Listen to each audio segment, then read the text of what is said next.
Hey, thanks for watching Retirement Talk. This is Jon Maxson with Dan Benson. And Dan, we want to talk today about an important topic that's kind of always on people's mind when they come to our office. And that's sort of the scary idea of walking into a financial firm for the first time and talking to a financial advisor. And what's that going to be like? What should you expect? And it's really can be an intimidating thing for folks, but it doesn't have to be that way. So when you think about what someone should expect walking into a financial planning firm, what comes to mind for you? Yeah, and first I would say know what type of firm you're walking into. Are you going into just a traditional brokerage house that's going to focus specifically on investments? Or are you walking into a firm that's a little more comprehensive, that does more financial planning, right? Takes into consideration other aspects. So a little different when you walk into both, but when you walk in, it should be pretty casual. That first meeting is just an introduction for you to meet somebody, ask them questions, allow them to ask you questions, and see what kind of feel do you get. I mean, I would say when it comes to investing, you want to work with somebody who's knowledgeable, right? And I think you'll gain that trust through the conversation as you're asking questions. But I would encourage you to just trust your gut. You know, when you're talking to somebody and you're interviewing with somebody, your gut traditionally leads you in the right direction. Like, am I getting a good feeling from this person or am I not?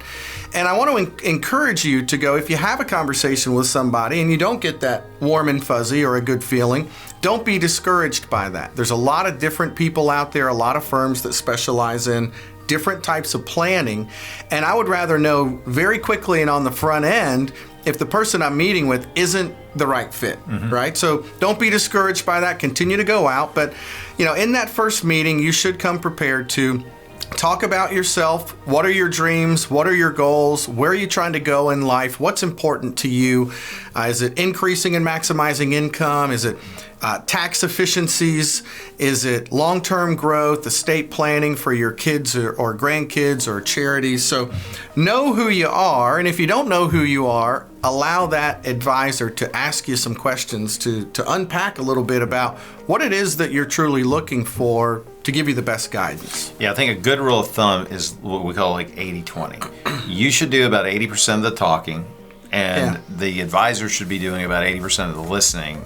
The 20% they are talking should really be probing questions to ask you who you are, what you're looking for. I think walking into an office of a fiduciary is very important. We're fiduciaries, which means that you're required as a fiduciary to look out for the client's best interest above your own. If I'm going to trust everything I've worked for my entire life into someone else's hands, and I'm going to want them to build an income plan and a retirement plan and a tax plan and an estate plan, I want to know that every step along the way, this individual is looking out for my best interest versus what their best interests are. So I think that's important. I think being willing to tell an advisor about yourself. Every once in a while, we'll have somebody come to see us that won't bring their financial statements, for example. We are financial advisors. When you walk into a financial advisor's office, for them to get to know you, they're going to have to know about your financial life. Okay, I know it can be a scary world and that type of thing.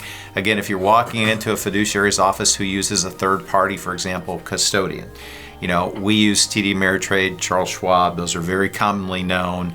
There are others as well that there's like the separator between a client and their money and their advisor. So there's some very simple ways that you can ensure you're dealing with a credible source, but I definitely think being a fiduciary is one of them.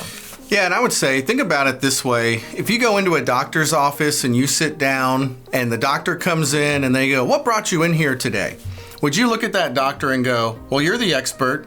You tell me what's wrong with me," right? I mean, there's no way that they're going to be able to just look at you and diagnose everything that's going on. So you have to tell them, hey, what are the areas where do you hurt? What's going on? What's changed in your life where you can tell? So they need to know what tests to run to start identifying areas that you need help in to get your health better. Well, your wealth is no different. The financial advisor, to give you the best advice, needs to know about you, who you are, what do you have, what are your assets, what are your debts, liabilities, income. If you don't give them all of the information, how could they truly give you the best advice? Right? So be willing to be open. Now, on the front end, you don't have to share all that. talk for the first 20, 30 minutes. Gain some comfort level before you share that, but do come prepared. And I would say you want to come prepared with just those items: your current income, your current debts, your current assets. What do you have? Financial statements. And then be prepared to share that along with what your goals are, and allow that financial planner or advisor to help guide you to the best of their ability. Yeah, really important stuff. Yeah. Hey folks, hit our subscribe button below to our channel. There's a lot of helpful information like this. And thanks for listening to retirementtalk.com.